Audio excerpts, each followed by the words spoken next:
প্রথমেই দেখে নেব আজকের 40টি তাজা সংবাদ। শুরুতেই শিরোনাম।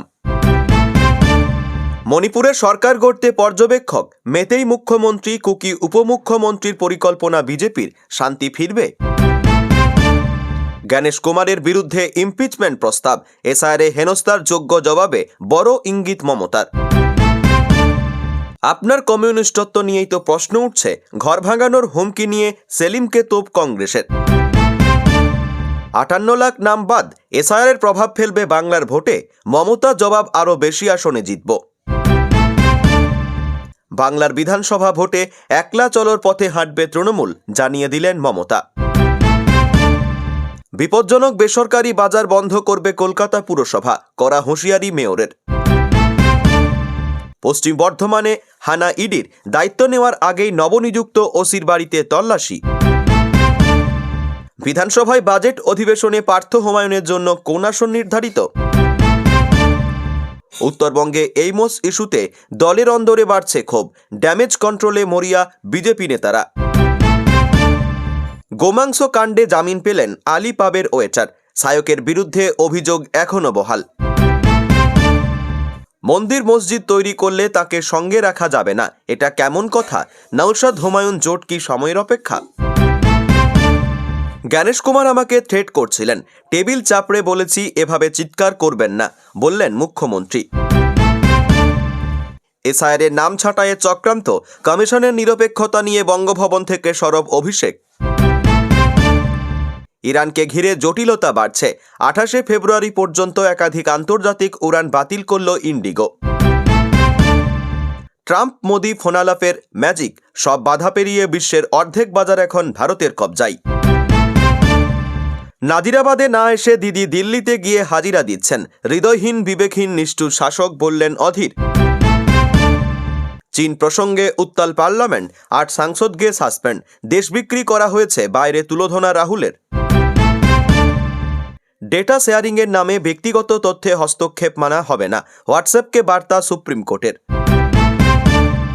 বিধানসভায় শাসক দলের বিধায়কদের সারিতেই আপাতত আসন পেলেন হুমায়ুন কবির, কাদের মাঝে বসলেন? দুর্নীতির মামলায় অভিযুক্ত পার্থকে তৃণমূল ভোটে লড়ালেও অবাক হব না, পার্থর পদোন্নতি নিয়ে শুভেন্দু। বিডিও অফিস ভাঙচুরের পর মনিরুল এখন যেন রবিনহুড, এতদিনে নিজেকে বিধায়ক মনে হচ্ছে, বলছেন তৃণমূল নেতা। কয়লা পাচার মামলা, জামুরিয়ার ব্যবসায়ীর বাড়িতে লক্ষ লক্ষ টাকা নগদ, 3টি মেশিনে চলছে টাকা গোনার কাজ। সবুজ ফাইল কাণ্ডে মিথ্যের জালে মমতা, জেলে দেওয়ার ভয় পাচ্ছেন ইডির, পাশে দাঁড়ালেন শুভেন্দু। পিছিয়ে গেল আইপ্যাক শুনানি, মুখ্যমন্ত্রীর হলফনামার জবাব দিতে ইডিকে সময় দিল সুপ্রিম কোর্ট। খুঁজছে পুলিশ, ফেসবুক লাইভে প্রকাশ্যে এলেন গোলপার্ক কাণ্ডের সোনা পাপ্পু। চালগম না নিলে এবার 1000 টাকা ঢুকবে অ্যাকাউন্টে, কবে থেকে রেশনে চালু হবে এই নিয়ম? ভোটারদের কাছে স্পেশাল ইন্টেন্সিভ রিভিশন নোটিশ, কি বলছে নির্বাচন কমিশন? কমিশনের খাতায় 2 ছেলে বেড়ে 6, এসআইআর শুনানিতে 4 খাসি এনে প্রতিবাদ ব্যক্তির। বালিগঞ্জ স্টেশনের ওভারব্রিজ থেকে ঝাঁপ, ওভারহেডের তারে দাউ দাউ করে জ্বলল শরীর। ত্রিপুরার বিপ্লবকে বাঙালি ভাষী, বাঙালি নেতা বলে বিধানসভায় পরিচয় দিলেন শুভেন্দু, তৃণমূলের ভাষ্যের চক্রবুহে কি পদ্ম শিবিরও? সামান্য রোজগার নিয়ে অন্যের মুখে হাসি, এই ডেলিভারি বয় জিতে নিলেন হাজার হাজার মানুষের মন। ট্রাম্পের চাপেই কি হঠাৎ বাণিজ্য চুক্তি? সংসদের বাইরে বিস্ফোরক অভিযোগ রাহুল গান্ধীর। ভূমিকম্পে কেঁপে উঠল কলকাতা, হাওড়া সহ কিছু এলাকা কয়েক সেকেন্ডের স্থায়ী কম্পন। প্রিয় দর্শক, এবার আসছি বিস্তারিত খবরে। পশ্চিমবঙ্গে এসআইআর পর্বে খসড়া ভোটার তালিকা থেকে 58 লাখ নাম বাদ পড়েছে, কিন্তু বাংলার ভোটে কোনো প্রভাবই পড়বে না বলে জানিয়ে দিলেন মুখ্যমন্ত্রী মমতা বন্দ্যোপাধ্যায়। এও জানিয়ে দিলেন তার দল তৃণমূল আরও বেশি আসনে জিতবে। এসআইআরে ক্ষতিগ্রস্ত পরিবারের লোকেদের নিয়ে দিল্লি সফরে গিয়েছেন মমতা। সোমবার তিনি মুখ্য নির্বাচন কমিশনার গণেশ কুমারের সঙ্গে তার বৈঠক হয়েছিল, কিন্তু সেখানে তাকে অপমান করা হয়েছে বলে অভিযোগ তুলে বৈঠক বয়কট করেন তিনি। এরপর মঙ্গলবার তিনি বঙ্গভবনে ক্ষতিগ্রস্তদের পরিবারের সঙ্গে নিয়ে সাংবাদিক বৈঠক করেন মুখ্যমন্ত্রী। সেখানে তাকে প্রশ্ন করা হয়েছিল, এসআইআরের পর বাংলায় যে বিধানসভা ভোট হতে চলেছে তাতে তৃণমূলের রণনীতি কী হবে। তার জবাবেই মমতা বলেন, আমি এখন রণনীতি তো বলবো না, আমি আমার দলের আলোচনা করব। আমাদের অনেক সাংসদ, বিধায়ক, ব্লক প্রেসিডেন্ট, বুথ প্রেসিডেন্ট রয়েছে। আমি নিজে একা কোনো সিদ্ধান্ত নেব না। আমাদের গণতান্ত্রিক দল, আমরা 1 ইঞ্চি জমিও ছাড়ব। মমতা বলেন, ধরুন যদি আপনার বেতন থেকে 20 টাকা কেটে নেওয়া হয়, আপনি টিউশন করে সেই টাকা তুলে নিতে পারেন। বিজেপির লোকজনই আমাদের ভোট দিয়ে দেবে। এসআইআর প্রক্রিয়া নিয়ে নানা প্রশ্নে তুলে সুপ্রিম কোর্টে দ্বারস্থ হয়েছে তৃণমূল। মমতা জানান, বিচার ব্যবস্থার প্রতি তার আস্থা রয়েছে। তার আশা তিনি আদালতে বিচার পাবেন, আর যদি না পান তাহলে অন্য উপায় নিয়েও ভাববেন বলে জানিয়েছেন তৃণমূল নেত্রী মমতা। কিন্তু তিনি নিশ্চিত এবারের ভোটে বাংলায় বিজেপি জিতবে না। শুধু তাই নয়, গতবারের চেয়েও এবার বেশি আসনে জিতে ক্ষমতায় আসবে তৃণমূলই। মমতার কথায় বিজেপি বাংলায় আসবে না, মানুষ বিজেপিকে ঘৃণা করে। তৃণমূল নেত্রীর বক্তব্য, বিজেপির ভোটাররাই তৃণমূলকে ভোট দিয়ে জেতাবে। মমতা বলেন, ধরুন যদি আপনার বেতন থেকে 20 টাকা কেটে নেওয়া হয়, আপনি টিউশন করে সেই টাকা তুলে নিতে পারেন। বিজেপির লোকজনই আমাদের ভোট দিয়ে দেবে। যেসব বাজার বিপজ্জনক অবস্থায় রয়েছে সেই সব বেসরকারি বাজার এবার বন্ধ করে দেবে কলকাতা পুরসভা। একই রকম বাজার আর খোলা রাখা যাবে না। পুরসভার মাসিক অধিবেশনে স্পষ্টভাবে জানিয়ে দিলেন মেয়র ফিরহাদ হাকিম। তার অভিযোগ, বেসরকারি মালিকানাধীন বাজারগুলিকে অনেকবার সংস্কারের জন্য বলা হয়েছে, কিন্তু তারা সাড়া দিচ্ছেন না। এই পরিস্থিতিতে শহরের বিপজ্জনক বাজারগুলিকে উৎখাত বা বন্ধ করা ছাড়া আর কোনো উপায় থাকবে না কলকাতা পুরসভার। কড়া হুঁশিয়ারি দিলেন মেয়র ফিরহাদ হাকিম। আসলে পুরো অধিবেশনে 12 নম্বর ওয়ার্ডের তৃণমূল কাউন্সিলর মীনাক্ষী গঙ্গোপাধ্যায় পুর কর্তৃপক্ষের কাছে জানতে চেয়েছিলেন যে এলাকায় এলাকায় দুর্দশাগ্রস্ত সরকারি ভগ্নদশা বেসরকারি বাজারগুলি পুরসভার কাছে বাড়তি বোঝা হয়ে দাঁড়াচ্ছে। কবে এ বিষয়ে কোনো নির্দেশিকা জারি করা হবে, সমস্যা সমাধানে কি ব্যবস্থা নেওয়া হচ্ছে? মীনাক্ষীর সেই প্রশ্নের উত্তরে মেয়র জানান, সরকারি বাজারগুলির ক্ষেত্রে পুরসভা সিদ্ধান্ত নেবে বেগবাগানের পার্ক সার্কাস মার্কেটের বাড়ি ভেঙে নতুন করে তৈরি হবে। তবে বেসরকারি বাজারগুলি ব্যক্তিগত মালিকানার অধীনে। সেই বাজারগুলির সংস্কারের জন্য তাদের বারবার বলা হয়েছে, কিন্তু তারা সাড়া দিচ্ছেন না। সেক্ষেত্রে সেই বাজারগুলি বন্ধ করা হবে, কারণ শহরের মানুষের কাছে ওই সব বাজারগুলি বিপজ্জনক। তাই তাদের নিরাপত্তার স্বার্থে এই ধরনের বাজারগুলি বন্ধ করে দেওয়া হবে। বেসরকারি বিপজ্জনক বাজারগুলির মধ্যে রয়েছে শ্যামবাজার, বউবাজার, সিসির মার্কেট, দক্ষিণ কলকাতার যদুবাবুর বাজার, পার সার্কাস মার্কেট, কালীঘাট বাজার, যেগুলি বিপজ্জনক অবস্থায় রয়েছে। বাজারের বাড়িগুলির এমন ভগ্ন দশা যে কোনো মুহূর্তে বাড়িগুলি ধসে দুর্ঘটনা ঘটতে পারে। সেই কারণে এই বাজারগুলিকে পুরসভার পাবলিক প্রাইভেট পার্টনারশিপ মডেলের নতুনভাবে তৈরি করার প্রস্তাব দেওয়া হয়েছে, কিন্তু সেই মালিকরা কোনো উত্তর দিচ্ছে না। সেই কারণেই এখন বেসরকারি বাজারগুলি নিয়ে দুশ্চিন্তায় সাধারণ মানুষ। ভোটমুখী বঙ্গে ফের একবার অ্যাকশন মুডে নামল কেন্দ্রীয় তদন্তকারী সংস্থা। কলকাতা সহ রাজ্যের একাধিক জেলার বিভিন্ন স্থানে মঙ্গলবার সাত সকালে শুরু হয় ইডির তল্লাশি। কী কারণে এই তল্লাশি অভিযান তা এখনও পর্যন্ত কোনো আনুষ্ঠানিক বিবৃতি দিয়ে জানানো হয়নি। তবে সূত্র মারফত যেটুকু উঠে আসছে তাতে জানা যাচ্ছে কয়লা ও বালিপাচার চক্রের তদন্ত এগিয়ে নিয়ে যাওয়ার জন্যই এই অভিযান। এদিন রাজ্যের অন্যান্য প্রান্তের মতন পশ্চিম বর্ধমান জেলাতেও সকাল 6:30 নাগাদ পৌঁছে যায় একদল কেন্দ্রীয় তদন্তকারী সংস্থা। সাথে উপস্থিত কেন্দ্রীয় বাহিনীর জওয়ানরা। তারা পৌঁছে যায় পশ্চিম বর্ধমান জেলার আসানসোল ও দুর্গাপুর মহকুমার বিভিন্ন প্রান্তে। এদিন সকাল আনুমানিক 6:30 নাগাদ ইডির একটি দল আসানসোলে জামুরিয়ায় পৌঁছয় হার্ডওয়্যারের ব্যবসায়ী রাজেশ বনসালের বাড়িতে। সকাল থেকে একটানা 8 ঘন্টা চিরুনি তল্লাশির পর রাজেশবাবুর বাড়িতে আনা হয় টাকা গোনার মেশিন এবং পৌঁছায় বেশ কয়েকজন ব্যাংক কর্মী। মোটের উপর বলাই চলে প্রায় সকাল থেকে বিকেল পর্যন্ত টানা 10 ঘন্টা চিরুনি তল্লাশি হয় ব্যবসায়ীর বাড়িতে। সূত্র মারফত যেটুকু জানা যাচ্ছে, 3টি বস্তা করে কিছু নথি এবং টাকা উদ্ধার করে নিয়ে গেছে তদন্তকারী অফিসারেরা। এছাড়াও কিছু গয়না বাজেয়াপ্ত করা হয়েছে বলে সূত্র মারফত জানা যাচ্ছে। এমন ঘটনায় শিল্পাঞ্চলে জোর চাঞ্চল্য ছড়িয়ে পড়ে। স্থানীয় মানুষজন এমন ঘটনায় সন্দিহান প্রকাশ করে বলেন, বাজারের মধ্যিখানে রাজেশবাবুর এমন সাদামাটা বাড়ি এবং একজন ব্যবসায়ী হিসেবেই তিনি পরিচিত ছিলেন এলাকায়, কিন্তু তার বাড়িতে সকাল থেকে এমন তল্লাশি কী কারণে আমরা বুঝে উঠতে পারছি না। তবে শুধু শিল্পাঞ্চল জামুরিয়া নয়, এদিন বুদবুদ থানার ওসি মনোরঞ্জন মণ্ডলের দুর্গাপুরের বাড়িতেও দীর্ঘক্ষণ তল্লাশি চালায় কেন্দ্রীয় তদন্তকারী দল। অন্যদিকে পাণ্ডবেশ্বরের নবগ্রামেও এক কয়লা ব্যবসায়ীর বাড়িতে এদিন তল্লাশি চালানো হয়। ভোটের আগে পশ্চিম বর্ধমান জেলায় কয়লা এবং বালি পাচার নিয়ে কেন্দ্রীয় তদন্তকারী সংস্থার এই সক্রিয়তায় জোর চাঞ্চল্য ছড়িয়েছে জেলায়। আগামী বৃহস্পতিবার রয়েছে রাজ্যে বিধানসভার বাজেট। তার আগে আজ থেকে শুরু হতে চলেছে বাজেট অধিবেশন। এই অধিবেশনে পার্থ চট্টোপাধ্যায় ও হুমায়ুন কবিরকে নিয়ে শুরু হয়েছে জল্পনা। দুজনেই রাজ্য রাজনীতিতে এখন হট টপিক। ২৬-এর নির্বাচনের আগে বিধানসভায় আজ শেষ অধিবেশন। সেই অধিবেশনে এই দুজনের বসার আসন কি একই জায়গায় থাকবে নাকি বদল হবে, উঠছে প্রশ্ন। পার্থ চট্টোপাধ্যায় ৩ বছরের বেশি সময় জেলে কাটিয়ে ফিরছে বিধানসভায়। অন্যজন তৃণমূল থেকে বেরিয়ে নতুন দল ঘোষণা করেছেন। বিধায়ক হিসেবে তিনিও হাজির থাকবেন অধিবেশনে। তাহলে তারা আগে যে আসনে বসতেন সে জায়গা কি বদল হচ্ছে? স্পিকার বিমান বন্দ্যোপাধ্যায় জানিয়ে দিয়েছেন, দুই বিধায়কের আসন বদল হচ্ছে না। আগের আসনেই বসবেন পার্থ চট্টোপাধ্যায় ও হুমায়ুন কবির। জানা গিয়েছে পার্থ চট্টোপাধ্যায় বসতেন ৭ নম্বর ব্লকের ৫ নম্বর রোয়ের ২৭২ নম্বর সিটে। সেখানে তিনি বসছেন।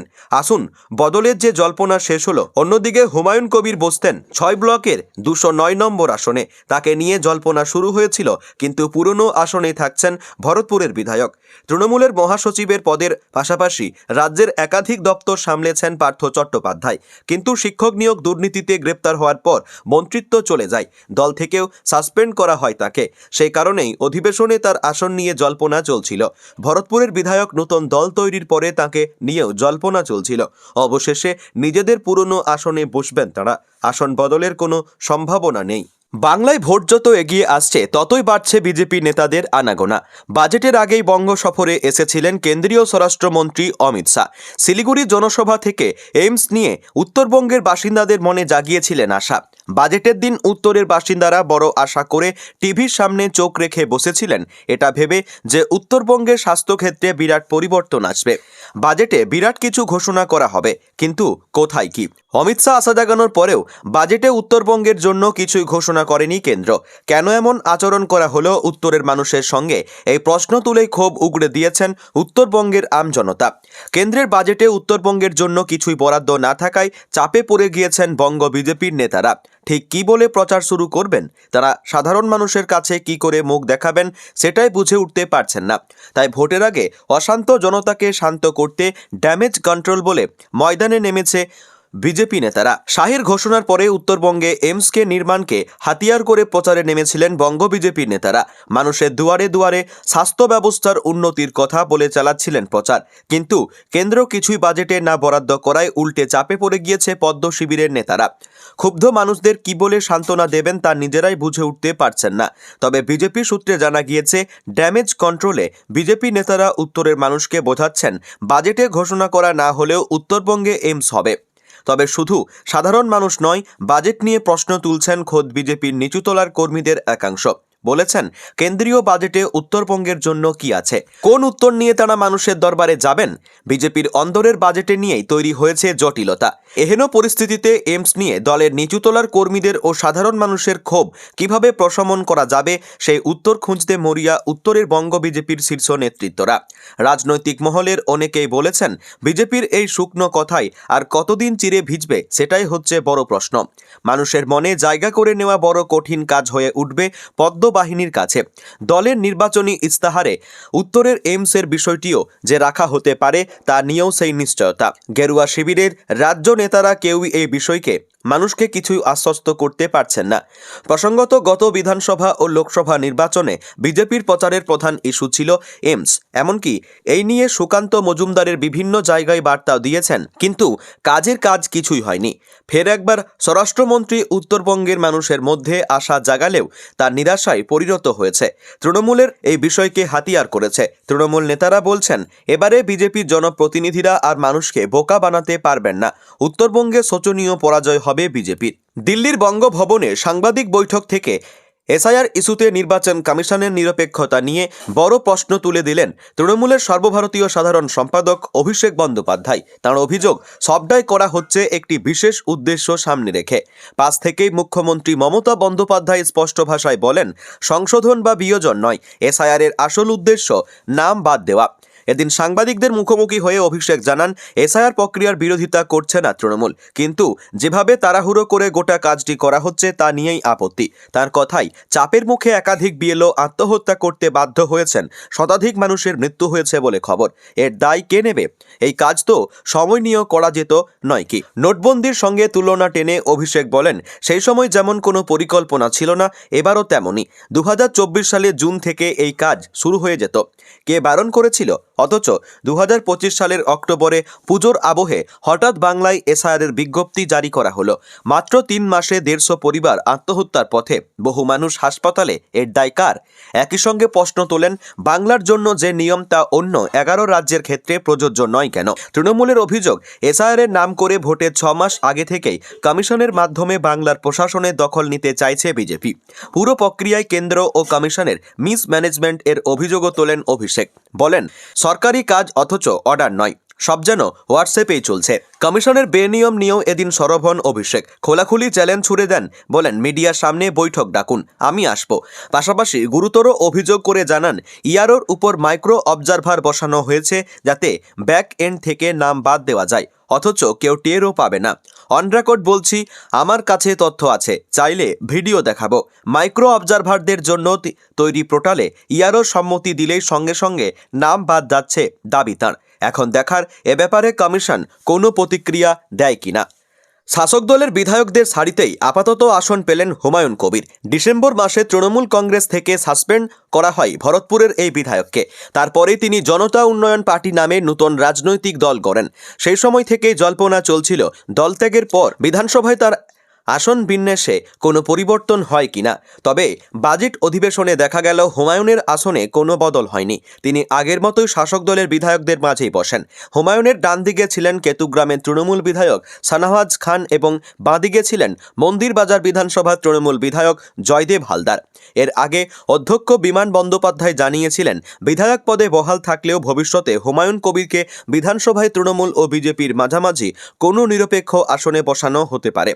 বিমান জানিয়েছিলেন, হুমায়ুন কবির যদি তার কাছে পদত্যাগপত্র জমা দিতে আসেন এবং তা আইনসঙ্গত হয় তাহলে তিনি তা গ্রহণ করবেন। কিন্তু হুমায়ুন পদত্যাগ করেননি, তাকে দল সাসপেন্ড করেছে। দলের তরফে চিঠি এলে তাকে আর তৃণমূল বা বিজেপি কোনো দলের সদস্য বলেই গণ্য করা হবে না, তখন তাকে একটি নিরপেক্ষ জায়গায় বসানো হবে। যদি গতকাল দেখা গেল শাসক দলের বিধায়কদের সারিতেই আপাতত আসন পেলেন হুমায়ুন কবির। গত বছরের 4ই ডিসেম্বর তৃণমূল কংগ্রেস থেকে 6 বছরের জন্য নিলম্বিত করা হয় ভরতপুরের বিধায়ক হুমায়ুন কবিরকে। তার কিছু দিনের মধ্যেই তিনি ঘোষণা করেন নিজের নতুন রাজনৈতিক দল জনতা উন্নয়ন পার্টি। হুমায়ুনের রাজনৈতিক যাত্রাপথ বেশ ওঠানামায় ভরা। 2021 সালের বিধানসভা নির্বাচনের ঠিক আগে বিজেপি ছেড়ে তৃণমূলে যোগ দেন তিনি। নিজের পছন্দের কেন্দ্র রেজিনগরের বদলে তৃণমূল তাকে প্রার্থী করে ভরতপুর আসনে।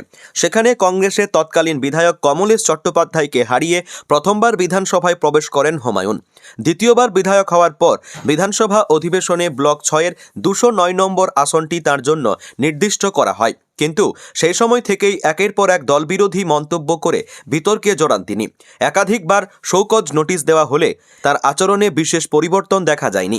গত বছর পরিস্থিতি আরও জটিল হয়ে ওঠে যখন আচমকাই হুমায়ুন ঘোষণা করেন বেলডাঙ্গায় বাবরি মসজিদ নির্মাণ করবেন তিনি। সেই উদ্দেশ্যে অর্থ সংগ্রহের কাজও শুরু হয়। সমাজ মাধ্যমে প্রচার চালিয়ে মসজিদ নির্মাণের জন্য তহবিল সংগ্রহ করা হতে থাকে।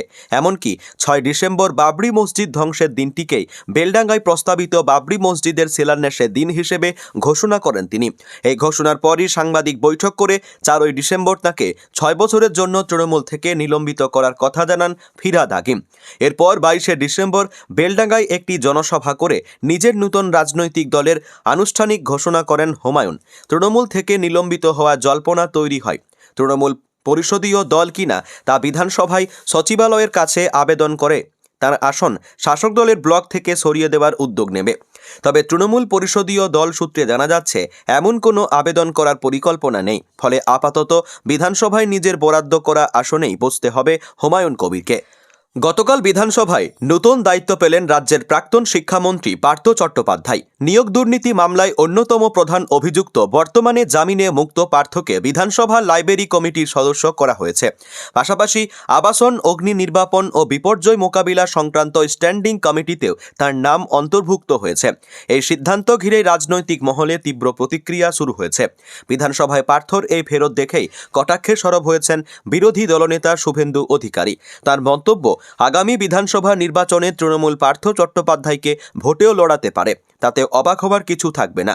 শুভেন্দুর দাবি, দুর্নীতির অভিযোগে অভিযুক্ত হয়েও যারা দলের অনুগত তাঁদেরই পুরস্কৃত করার সংস্কৃতি রয়েছে তৃণমূলে। এই প্রসঙ্গে সম্প্রতি বঙ্গ সফরে এসে কেন্দ্রীয় স্বরাষ্ট্রমন্ত্রী অমিত শাহের মন্তব্য টেনে আনেন শুভেন্দু। শাহ বলেছিলেন, তৃণমূল মানে দুর্নীতি এবং চ্যালেঞ্জ ছুড়ে দিয়েছিলেন, দুর্নীতিগ্রস্ত নেতা মন্ত্রীদের টিকিট না দিলে তবেই বোঝা যাবে মুখ্যমন্ত্রী তাদের কাজ সমর্থন করেন না। শুভেন্দুর মতে, আমার নেতা অমিত শাহ যা বলেছিলেন সেটাই হলো। উদাহরণ হিসেবে কেষ্টমণ্ডলের নাম তুলে ধরেন বিরোধী দলনেতা। তার দাবি, কেষ্টমণ্ডলের ক্ষেত্রে পদোন্নতি হয়েছে, নিরাপত্তা বেড়েছে, এমনকি এসআরডি এর মতো মন্ত্রী পদমর্যাদার নীল বাতির গাড়িও দেওয়া হয়েছে। শুভেন্দুর তোপ, অর্থাৎ যারা এই ধরনের অসামাজিক কাজ করবে তাদের সম্মান দেওয়া হবে, এটাই তৃণমূলের নীতি। তাই পার্থ ভোটে লড়লেও আশ্চর্য হব না। একই সঙ্গে সদ্য তৃণমূল ত্যাগ করে জনতা উন্নয়ন পার্টি গঠন করা বিধায়ক হুমায়ুন কবিরকে নিয়েও বিস্ফোরক দাবি করেন শুভেন্দু। তার অভিযোগ, হুমায়ুনকে দিয়ে এইসব কাজ করাচ্ছে তৃণমূলই। কারণ মুর্শিদাবাদের সংখ্যালঘু সমাজ, ওবিসি, ওয়াকফ সহ একাধিক ইস্যুতে তৃণমূলের উপর ক্ষুব্ধ। সেই ভোট যাতে বিজেপির দিকে না যায়, তাই বাবরের নাম তুলে ধর্মীয় আবেগে উস্কানি দিয়ে সংখ্যালঘু ভোট ধরে রাখার কৌশল নেওয়া হয়েছে বলে দাবি তার। শুভেন্দুর মতে, ভোটের পরে কয়েকটি আসন নিয়ে হুমায়ুন আবার তৃণমূলে ফিরবেন। বামেদের বিরুদ্ধেও তোপ দাগেন বিরোধী দলনেতা। তার অভিযোগ, প্রকাশ্যে তৃণমূল বিরোধিতা করলেও বামেদের এই রাজনীতি কার্যত 6% ভোট কেটে শাসক দলকে টিকিয়ে রাখছে। তাই আসন্ন ভোটে নো ভোট টু তৃণমূল নিশ্চিত করার ডাকও দেন তিনি। সংসদে বক্তব্য রাখার সুযোগ না পেয়ে বাইরে এসেই তোপ দাগলেন লোকসভার বিরোধী দলনেতা রাহুল গান্ধী। তার দাবি, 4 মাস ধরে ঝুলে থাকা ভারত ও আমেরিকা বাণিজ্য চুক্তি হঠাৎ করে সই হয়েছে ও এর নেপথ্যে রয়েছে মার্কিনী চাপ। নাম না করে প্রধানমন্ত্রী নরেন্দ্র মোদীকে কাঠগড়ায় তুলে রাহুল বলেন, দেশের স্বার্থ জলাঞ্জলি দিয়েই এই চুক্তি হয়েছে। রাহুলের অভিযোগ, প্রধানমন্ত্রী চাপে রয়েছেন। যারা তার ভাবমূর্তি গড়েছিলেন তারাই আজ সেই ভাবমূর্তি ভাঙছেন। তার মতে, চুক্তি নিয়ে কেন্দ্র সরকার কোনো স্পষ্ট ব্যাখ্যা দিচ্ছে না, বরং সবকিছুই গোপনেই এগোনো হচ্ছে। তিনি প্রশ্ন তোলেন, এতদিন আটকে থাকা চুক্তি কিভাবে রাতারাতি চূড়ান্ত হলো? আরও এক ধাপ এগিয়ে রাহুল বলেন, এই বাণিজ্য চুক্তিতে দেশের পরিশ্রম বিক্রি করে দেওয়া হয়েছে। তার ভাষায়, প্রধানমন্ত্রী আপোস করেছেন আর সেই আপোসের মূল্য দিচ্ছে দেশ। এমনকি তিনি দাবি করেন, আমেরিকায় শিল্পপতি গোষ্ঠীকে ঘিরে যে আইনি মামলা চলছে তার প্রভাবও নাকি এই চাপের রাজনীতিতে পড়েছে। পাশাপাশি এপস্টিন ফাইলস এর কিছু অপ্রকাশিত তথ্য নিয়েও চাপ বাড়ছে বলে মন্তব্য করেন তিনি। এদিন সংসদের অন্দরেও উত্তেজনা কম ছিল না।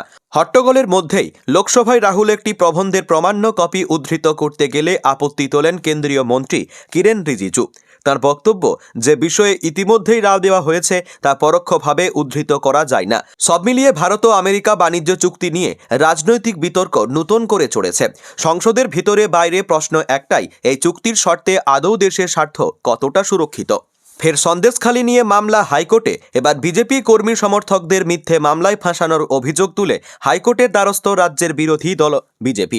অভিযোগ, বসিরহাটের সন্দেশখালিতে গঙ্গাধর কয়াল সহ একাধিক বিজেপি কর্মীদের বিরুদ্ধে এফআইআর রুজু করেছে পুলিশ।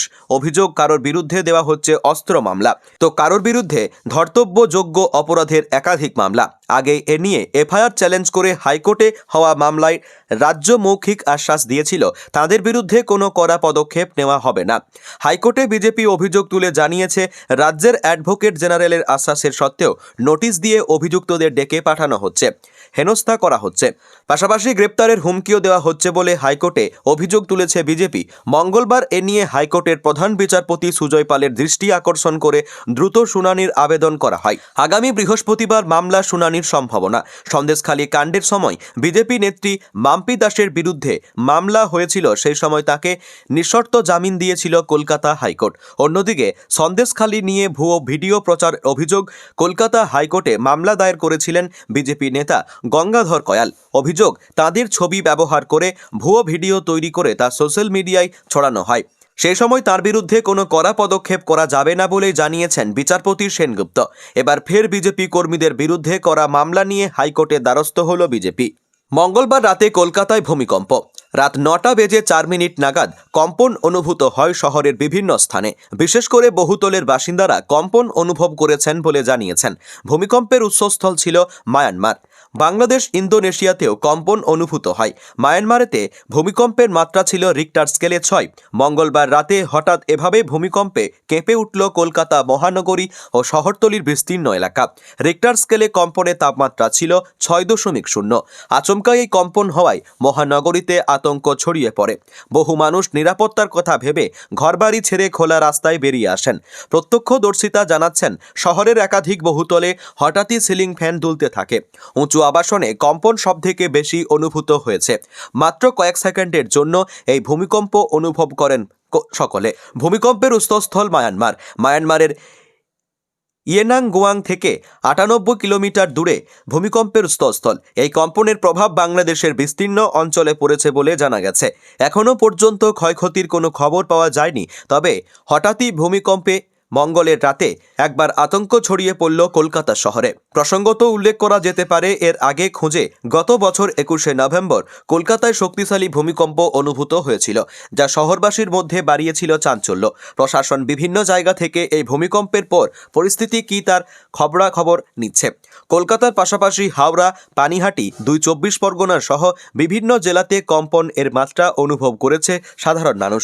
বহু জায়গাতেই বহুতলে বিছানা কেঁপে উঠেছে। দরজা জানালা নড়ছে।